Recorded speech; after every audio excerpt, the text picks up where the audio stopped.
사람에게 변하지 말아야 할 것이 있어요. 사람에게는 변하지 말아야 할 것이 있는데 어떻게 사랑이 변하니? 이 사랑 이거 변하면 안 되는 거죠. 이거 나쁜 거예요. 또 우정, 정말 오래도록 우정을 지내왔는데 어떠한 계기로 친구를 잃어버렸다. 수십 년의 친구를 잃어버렸다.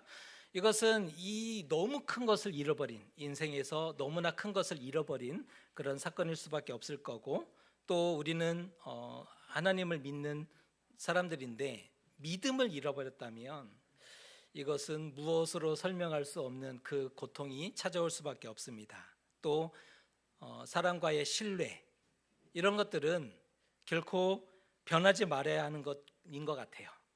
사람이 변하지 말아야 할 것이 있는데 사랑이나 우정, 믿음, 신뢰, 이런 것들이 아닐까라고 생각됩니다.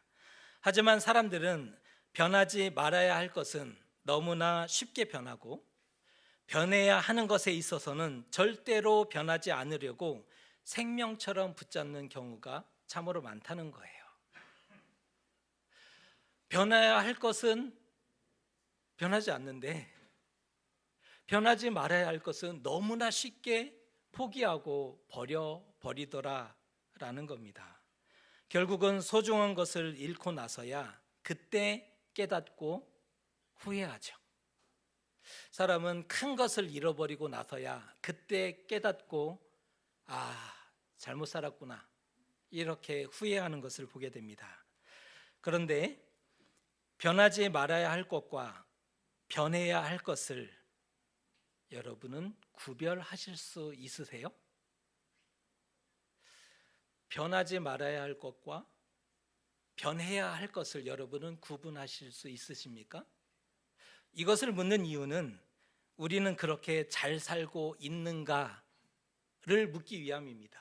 우리는 그렇게 잘 살고 있으신가요? 오늘 전도서 말씀을 통해서 무엇을 변하지 말아야 하는지, 우리가 무엇을 변하지 말아야 하는지에 대한 이 질문에 대한 답을 함께 묵상하고 찾아보려고 합니다. 우리는 전도서를 읽었습니다. 굉장히 전도서가 어렵죠. 어렵고 또 난해한데, 전도서에는 인생 스승이 나타나요. 전도자가 등장인물이 나타나요. 전도자가 말을 전해주는 거예요. 지혜를 전해주고 있는데 그는 인생 스승을 자처합니다. 전도자라고 얘기하니까 여러분이 전도사라고 생각하시면 안 되고요. 전도서에서 나오는 전도자는 티처, 선생님, 스승, 이렇게 이해하시면 정확할 것 같습니다. 전도서는 인생 스승이 되어서 우리 인생을 진지하게 바라보도록 도와주고 있어요. 삶을 진지하게 바라볼 수 있도록 우리를 권면하고 있음을 보게 되는데요. 세속적인 삶을 살아가는 이들에 대해서 세속주의의 결과가 어떠한지를 직면하게 해주고 깨닫게 해주는 말씀들로 이루어져 있습니다. 전도서 말씀은 세속주의를 살아가는 사람들에게 그 마지막 결과가 어떠한지를 직면케 하고 깨닫게 해주는 그러한 말씀이라는 거예요. 그 유명한 말씀이 전도서 1장 2절의 말씀인데 우리 외우고 있는 분들도 있을 텐데요. 함께 우리가 읽어보도록 하겠습니다. 전도자가 이르되 헛되고 헛되며 헛되고 헛되니 모든 것이 헛되도다. 말씀이 참 좋죠. 전도자가 이르되 헛되고 헛되며 헛되고 헛되니 모든 것이 헛되도다. 말씀은 우리를 시인이 되게 합니다. 이 표현을 보면 이건 시적인 표현이구나. 말씀은 우리를 시인이 되게 하고 때로는 우리를 철학자로 만들어버립니다. 삶을 이렇게 깨달았구나, 삶이 그런 거구나, 철학자가 되게 하고 때로는 우리를 회의주의자로 몰아갑니다. 헛되구나, 다 소용이 없는 거구나, 해 아래 새 것이 없는 거구나. 또한 말씀은 우리를 허무주의자로 몰아넣기도 합니다.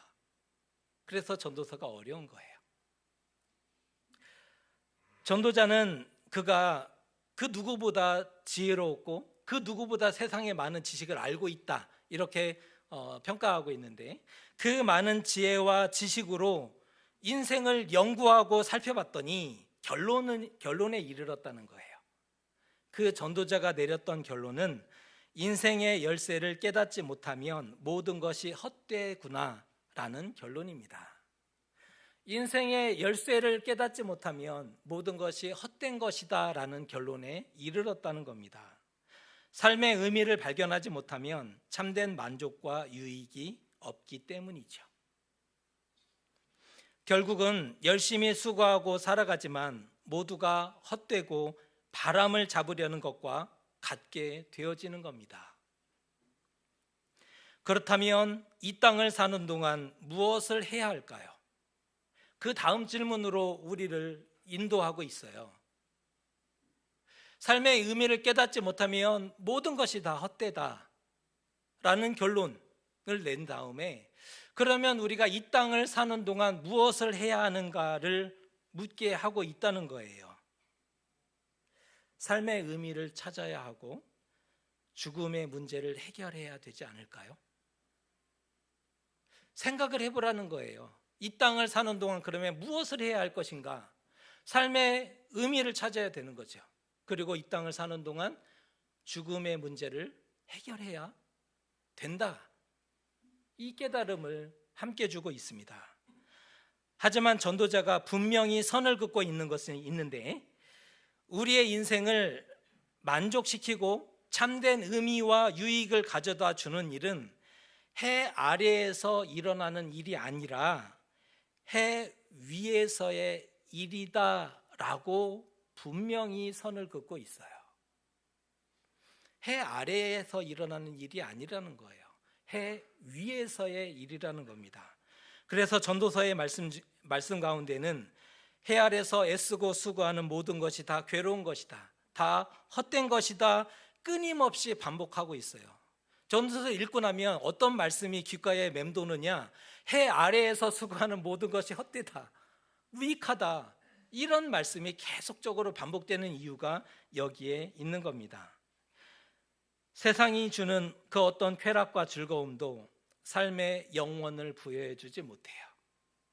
세상에는 쾌락, 즐거운 것, 기쁜 것도 있어요. 하지만 삶의 영원을 부여해 주지 못한다는 거예요. 사람의 영혼을 구원할 수 없죠. 이 땅에 있는 것들은 우리를 잠깐만 즐겁게 해주는 것이다. 이 땅에 있는 그 좋은 것들은 우리를 잠깐만 즐겁게 해주는 것이다 라고 정확하게 선을 긋고 있습니다. 이것이 세상의 것에 영원히 미혹되지 말아야 할 이유인 거죠. 세상의 것에 영원히 집착할 수 없는 이유가 잠깐만 사람에게 기쁨을 줄 수 있는 것들이기 때문이라는 겁니다. 쾌락은 사람을 해 아래 살도록 구속시키는 역할을 합니다. 기쁨이 왜 나쁜 거겠어요?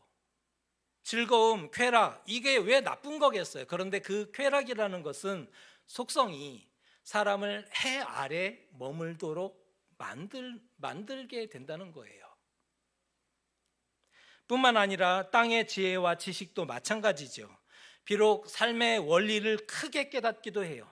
지혜를 통해, 지식을 통해서 남들이 보지 못하는 것을 더 크게 보고 더 깊이 깨닫고 더 멀리 보기도 해요. 그래서 우리가 이야, 저 사람 참 지혜롭다, 아, 많은 것을 깨우쳤구나, 이런 생각도 하기도 하지 않습니까? 남들보다 더 크게 알고 더 깊이 알고 더 멀리 볼지언정 딱 거기까지입니다. 답을 구하거나 해결책을 찾지는 못해요. 그게 답이 아니거든요. 그렇다면 삶의 의미와 생명을 보장하는 것은 무엇인가? 그러면 우리에게 삶의 의미를 부여해 줄 수 있고 생명을 보장해 줄 수 있는 것은 정말 무엇이란 말인가? 라는 질문으로 그 다음 우리가 나아가게 되는데, 전도서는 하나님과의 관계에 그 답이 있다, 이렇게 표현해 주고 있어요. 성경의 답이기도 하죠. 하나님과의 관계에 너희들의 고민에 답이 있다, 이 말씀을 하고 있는 겁니다. 해 위에서의 일이 결정적이라는 의미이죠. 해 아래가 아닌 해 위에서의 일이 결정적이다라는 뜻인데요.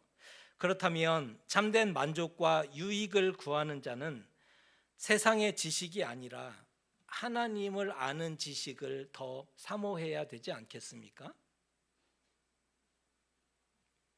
세상의 지혜가 우리를 구원하는 것이 아니라 하늘의 지혜가 생명과 구원으로 인도하기 때문입니다. 세상이 우리에게 세상의 지혜와 지식이 답을 주는 것이 아니라 하늘의 지혜가 생명과 구원으로 인도하기 때문이라면 그것을 바라봐야 하는 거고 사모해야 할 겁니다.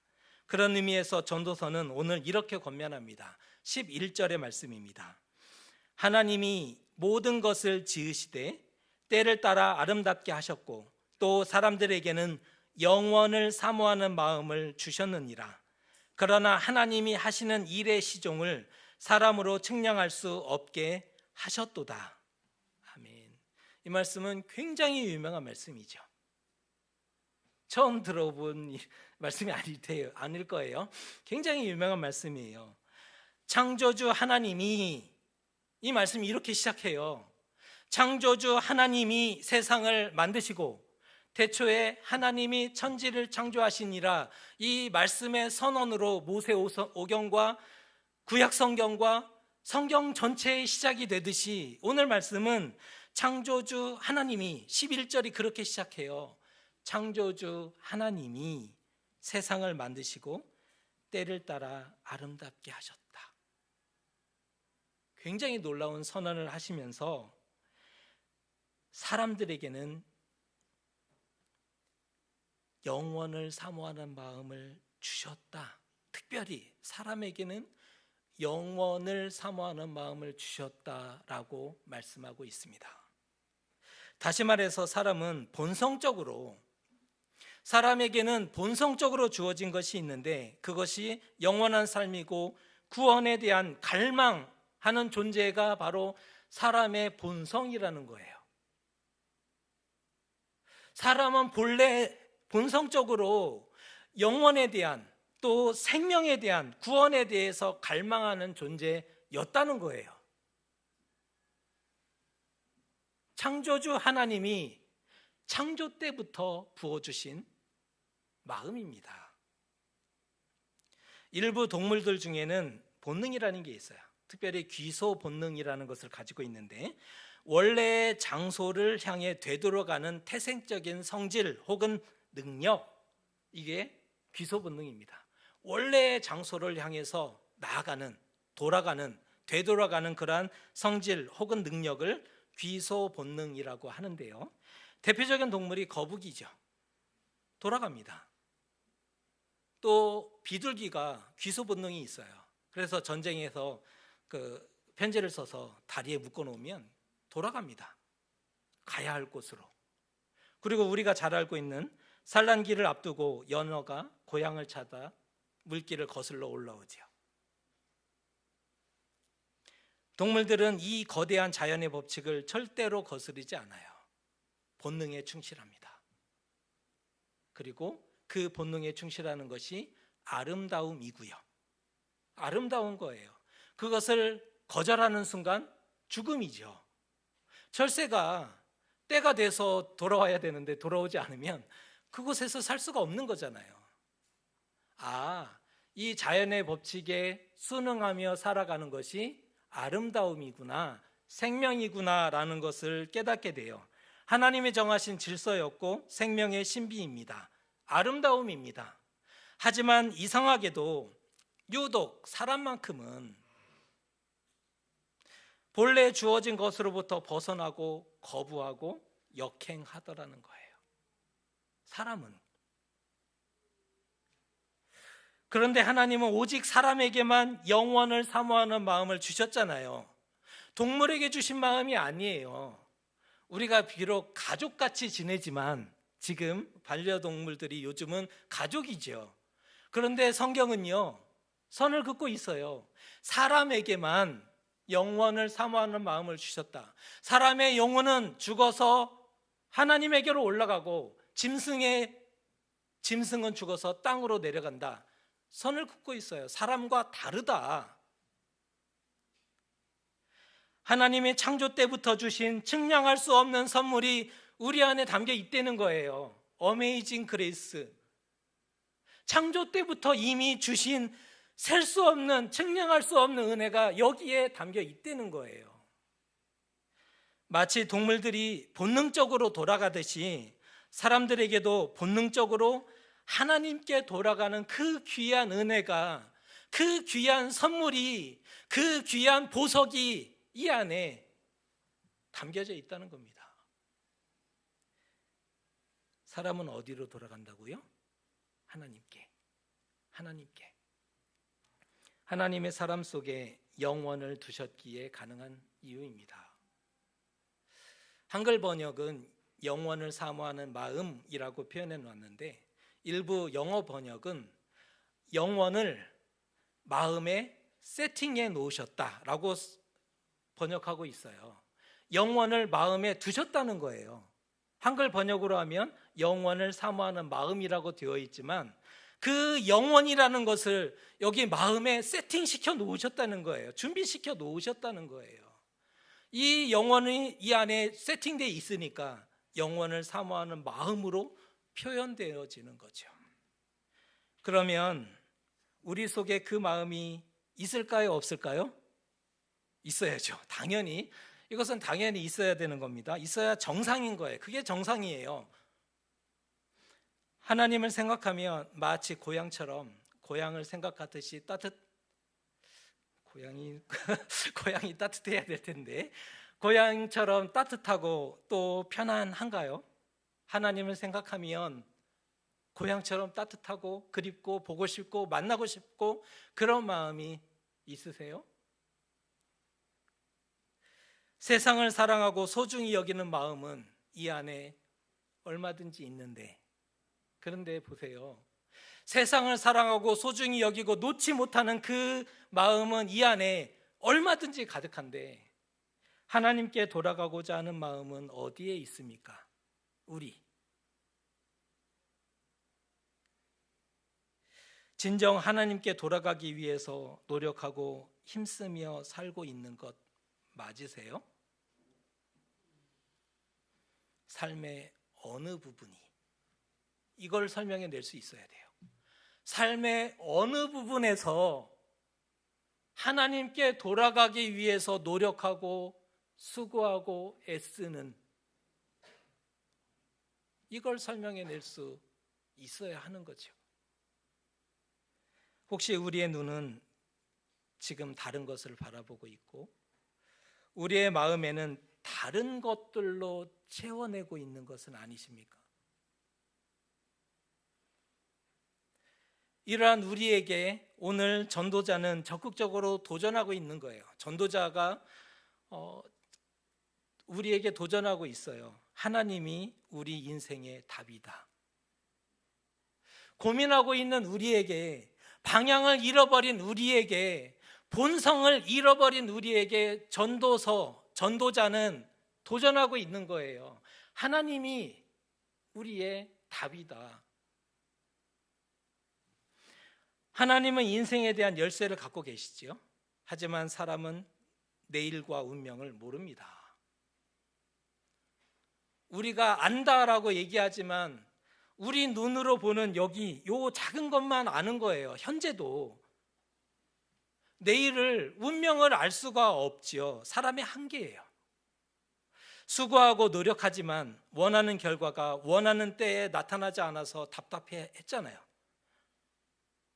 모르니까. 내일 일은 난 몰라요. 이 찬양은 명곡입니다. 전도서를 읽었어요. 이 저자가 전도서를 읽었구나. 그래서 이런 찬양을 작곡한 거예요. 내일 일은 난 몰라요. 이게 얼마나 큰 고백인지 아십니까? 내일 일은 난 몰라요. 우리는 그런 존재라는 거예요. 하나님, 우리는 그런 존재일 뿐입니다. 하나님, 우리에게는 내일을 볼 수 있는 능력이 주어지지 않았습니다. 나는 그러한 존재입니다. 오직 하나님이 열어주시고 인도하셔야 할 수 있고 될 수 있는 존재가 누구예요? 사람이고 구체적으로는 우리인 거죠. 하나님이 열어주셔야만 할 수 있고 될 수 있는 거죠. 결코 스스로 삶의 의미를 발견하지 못해요. 우리 안에 아무리 찾아봐도 스스로, 인간 스스로는 하나님을 떠났기 때문에 인간 스스로는 하나님께 되돌아가지 못합니다. 결정적으로 그 속에 구원과 생명이 없죠. 하나님이 계시지 않아요. 여기에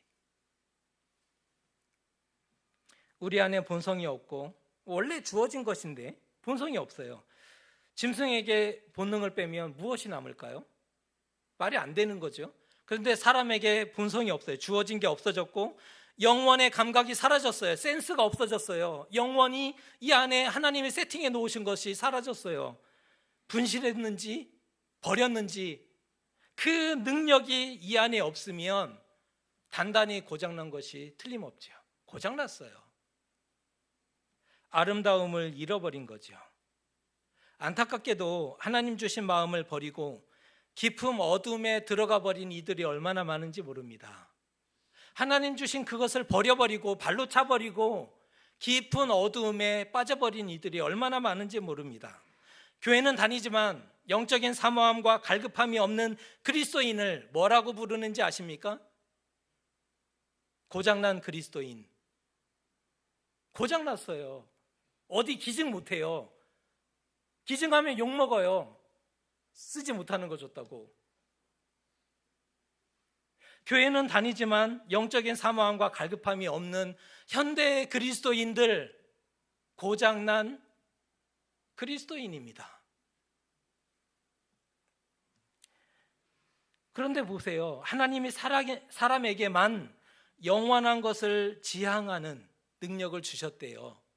사람에게만 삶의 의미와 존재의 이유를 끊임없이 묻는 그 능력을 주셨대요. 사람에게만. 창조 때부터 하나님이 우리 안에 주신 능력이라는 게 있는데 삶의 의미와 존재의 이유를 묻게 되어 있다는 거예요. 이 땅이 전부이고 이 땅을 소망하는 것이 아니라 훨씬 크고 위대한 것을 바라보게 하고 사모하게 하는 그 능력이 우리에게 부어졌다는 거죠. 그런데 주셨고 받았는데 지금은 없어요. 지금은 잃어버렸어요. 이거 어떻게 하면 좋을까요? 짐승도 다 돌아가는데 그들은 본능에 따라서 다 돌아갑니다. 왜 사람인 우리에게는 하나님이 주신 그 능력이 없는가? 우리는 지금 어디로 가고 있으십니까? 우리가 원하고 바라고 기대하는 것이 있죠. 우리가 원하는 게 있어요. 바라고 기대하는 것이 있어요. 그렇다면 물어야 한다는 거예요. 우리가 원하고 바라고 기대하는 게 있는데 삶에서 우리가 목표로 삼고 있는 게 있는 거잖아요. 지금 열심히 사는 게 그 목표를 향해 나아가는 거잖아요. 각각의 목표가 있을 텐데 그러면 물어야 된다는 거예요. 거기가 맞는지, 거기가 정말 맞는지를 물어봐야 된다는 거예요. 그것으로부터 인생의 의미를 발견하고 죽음의 문제를 해결받을 수 있는지를 물어야 된다는 거예요. 진정 구원과 생명을 얻을 수 있는가 물었는데 만일 아니라면 우리가 원하고 바라고 소망하는 것에게 물었는데 구원의 문제와 죽음의 문제를 해결해 주지 못한다면 노라고 얘기한다면 다시 답을 찾아야 되지 않습니까? 영혼의 땀을 흘리도록 찾고 또 찾아야 될 거예요. 왜냐하면 인생을 살아가는 데 있어서 가장 본질적이고 중요한 질문이기 때문입니다. 만약에 물었는데 예스라면 죽음의 문제를 해결하고 구원을 허락해 주는 그 방향이 맞다면 다시는 빼앗기거나 흔들리지 말아야 되지 않습니까? 맞다면 맞는데 여전히 방황한다면 그건 신뢰하지 못한다는 거죠. 의심한다는 증거잖아요.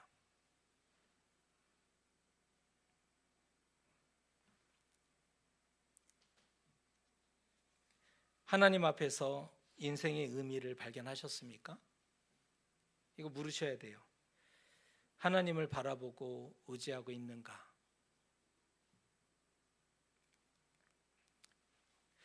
전도서는 오늘 권면하고 있어요. 삶의 노고와 많은 애씀이 있을지라도, 삶은 원래 수고해야 된다는 거예요. 땀 흘려야 된다는 거. 노고, 고단하다는 거예요. 삶은 고단하다. 삶은 그냥 아픔이다. 비록 노고와 많은 애씀이 있을지 모르지만 모든 인생은 하나님의 선을 의지하며 살아가야 한다. 이 권면하고 있어요. 모든 인생은 하나님의 선을 의지하며 살아가는 것이 맞다. 또 하나 권면이 한 날 한 달 가져다 주는 그날의 행복을 즐기고 누려라. 내일 찾아올 거 말고 한 날 한 날 그날이 가져다 주는 그 행복을 누려야 한다. 이 두 가지를 권면해 주고 있습니다. 하나님이 우리에게 주신 선물이죠. 하나님 우리에게 주신 선물들이 있는데 하나님을 의지하며 살아가게 하는 것. 또 하나, 한 날 한 날 그날 주어진 그 행복을 누리는 것. 이것이 하나님이 우리에게 주신 선물이기도 하지만 바로 이것이 영원을 사모하는 마음에서 나온 생명 반응이라는 거 아십니까? 우리 안에 영원을 사모하는 마음이 있다는 그 증거, 생명 반응이 바로 하나님을 의지하는 것과 그날 주어진 하나님의 행복을 누리는 것, 그것이 바로 우리에게 주어진 생명 반응인 거죠. 세상이 제 아무리 화려하고 아름다워 보여도 오늘의 세상 바라보니까 아름답더라고요. 참 좋은 세상입니다. 물론 코로나로 조금 많은 제약이 있긴 했지만 그럼에도 여전히 인류 문명에서 가장 화려한 때를 우리는 살아가고 있어요. 물질 문명 가장 창대했을 때가 100년 전일까요? 지금일까요? 지금 인류 문명에서 물질 문명이 가장 창대했던 때가 오늘 이 시점이죠. 가장 아름다운 세상, 가장 밝고 사람들이 좋아하는 세상이죠. 그리고 물질 문명이 가장 많이 발전한 세상입니다. 인간은 물질 문명에 자신만만해졌어요. 그거 아세요? 사람이 물질 문명에 자신감을 얻었구나. 사람이 가장 교만해진 시대이죠. 바벨탑의 그 시대는 그처럼 물질 문명이 창성했던 때가 아니에요. 오늘이 물질 문명에 있어서 인간이 자신감이 가장 큰 그런 시대인데 세상이 제 아무리 화려하고 물질 문명에 자신만만해도 그 땅을 살아가는 우리에게 있어 빼앗기지 말아야 하는 마음이 있다면 영원을 사모하는 마음입니다. 세상 흔들리고 사람들은 변하여도 그 마음만큼은 절대로 변하지 말아야 하는 겁니다. 구체적인 방법이 하나님을 의지하는 것과 또 받은 행복을 누리는 것, 오늘 주어진 행복을 누리는 것, 오늘 주어진 행복에 감사하는 것. 미우나 고우나 옆에 있어줘서 얼마나 고마워요. 얼마나 사랑스러워요. 그래 건강하게만 자라다오. 그래 건강하게만 자라다오. 오늘 주어진 것에 감사하게. 사람이 해 아래서 하는 모든 수고와 고생은 유익이 없다. 전도서를 읽으면 비관적으로 표현합니다. 세상에 해 아래에서 행하는 모든 수고와 노력은 다 무익하다, 헛되다, 유익이 없다, 다 바람을 잡는 것과 같다. 이렇게 전도서는 끊임없이 우리를 그렇게 내어 몰고 있습니다. 그런데 전도서를 읽으면서 기억해야 될 중요한 개념이 있는데 전도서에서 얘기하는 해 아래에서라는 단어, 하늘 아래에서라는 단어, 땅 위에서라는 단어, 해 아래에서, 하늘 아래에서, 땅 위에서라는 이 단어는 모두가 하늘과 반대되는 지상의 영역을 가리키고 있어요. 하늘과 반대되는 개념으로서 하늘 아래, 해 아래, 땅 위라는 단어를 선택해서 쓰고 있어요. 이거 구분하셔야 됩니다. 전도서를 읽어가면서 해 아래에서, 하늘 아래에서, 땅 위에서라고 쓰고 있는 단어, 이것은 해 위와는 반대되는 개념이죠. 무엇을 강조하기 위함일까요? 해 위를 강조하기 위한 전략적인 선택입니다. 그래서 사람은 하늘을 바라봐야 이 땅을 제대로 살 수가 있는 겁니다. 사람의 존재는 하늘을 바라봐야만 이 땅의 삶을 건강하게 바르게 살아갈 수 있는 존재가 되는 거예요. 기억하시면 좋을 것 같아요. 하나님이 인생의 답이다. 이것을 가지고 전도서를 읽어갈 때 길이 헷갈리지 않아요. 이것을 가지고 전도서를 읽어야 바르게 그 말씀이 다가오게 되고 해석할 수 있는 겁니다. 그러니 하루하루를 하나님을 의지하며 살아가시면 좋을 것 같아요. 회의주의자로 빠지지 마시고, 전도자가 다 헛되다 했으니 그래 다 헛된 거야 그냥 사는 거지, 그렇게 빠지지 마시고 하루하루를 하나님을 의지하며 살아가시면 좋을 것 같아요. 그러니 하루하루를 주신 행복을 누리면서 살아가시면 좋을 것 같습니다. 우리 그 생명 반응을 보이면서 살아야 되지 않을까요? 고장난 그리스도인 말고 고장난 그리스도인으로 흔들면 달그닥달그락 원래 기능도 나타나지 않고 소리만 요란한 그러한 고장난 그리스도인 말고 영원을 사모하는 마음이 이 안에 세팅되어 있음을, 영원히 우리 안에 잘 세팅되어 있음을 증명하며 하나님 앞에 하루하루를 살아가는 참된 그리스도인들 되시기를 주님의 이름으로 축복합니다.